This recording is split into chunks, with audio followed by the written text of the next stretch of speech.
I am John, and this is my story. The island does not let you forget why you are here. Patmos is hard ground and sharp wind.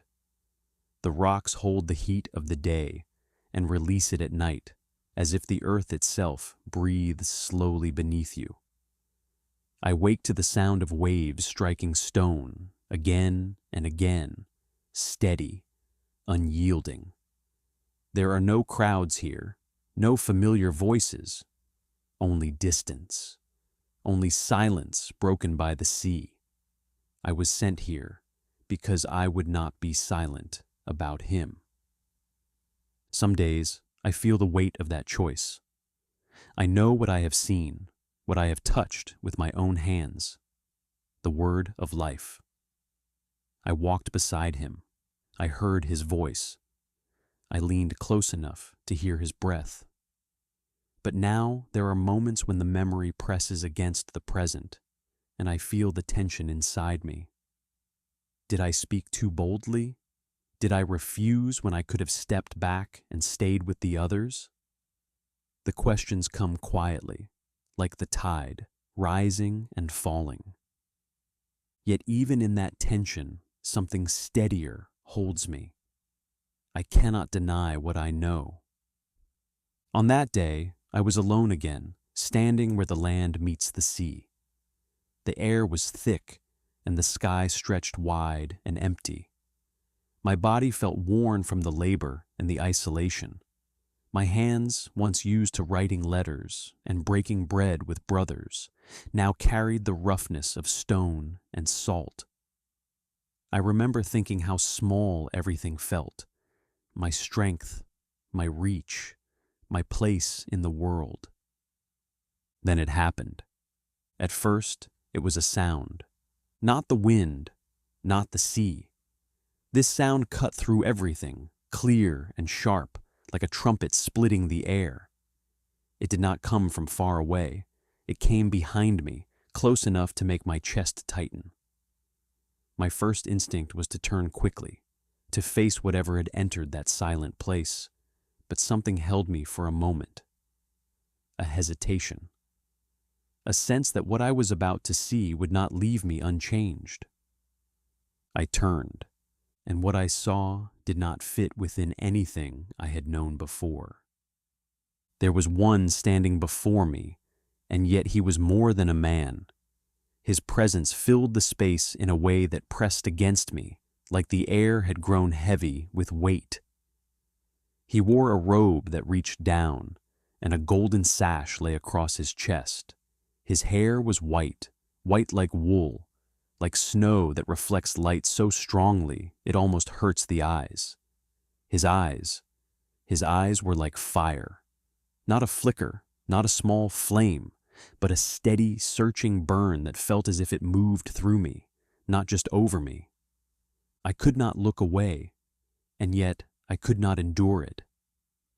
His feet were like bronze that had been refined in a furnace, glowing with strength, and his voice, when it came, was like the sound of many waters.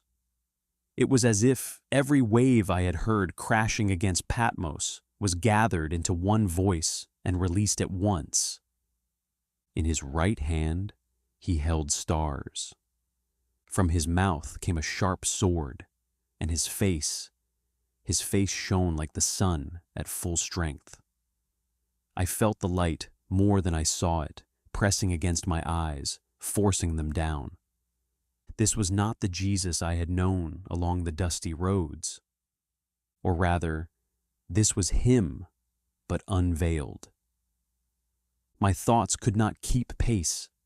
The memories of him, walking, speaking, touching, collided with what stood before me now. The one I had leaned against at supper was now before me in glory that made my body tremble. I felt my strength leave me, not gradually, but all at once. My knees gave way. My hands could not hold me up.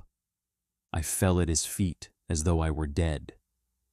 I remember the ground against my face, the hardness of it, the way my breath came short, as if my chest could not expand enough to to hold what I was feeling. Fear was there, sharp and immediate. But it was not only fear, it was recognition. It was the realization that I had stood in the presence of one far greater than I had ever understood, even when I walked beside him. I did not try to rise. I could not.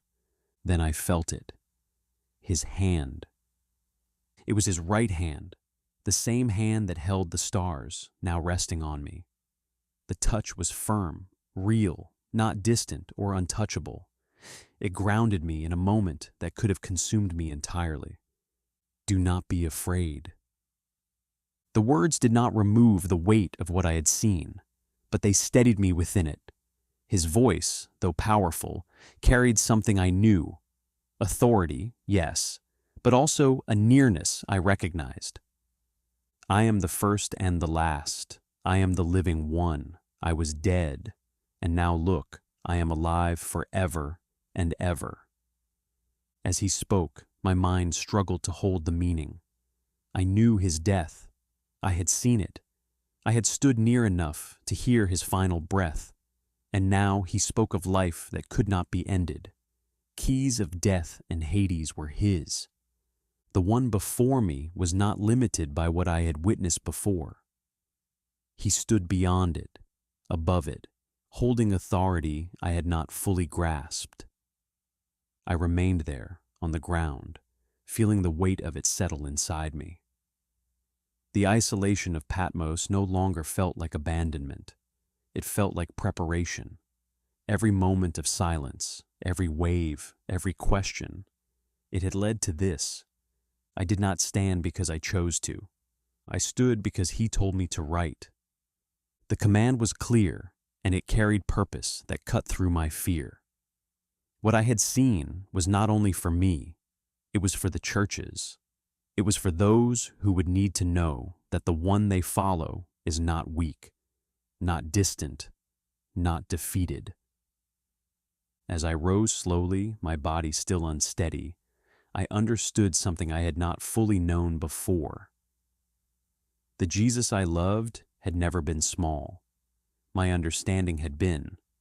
Even now, as I remember that moment, I feel the same tension between what I can comprehend and what stands beyond me. I have seen his glory, yet I cannot contain it in words. I have heard his voice, yet I cannot capture its fullness.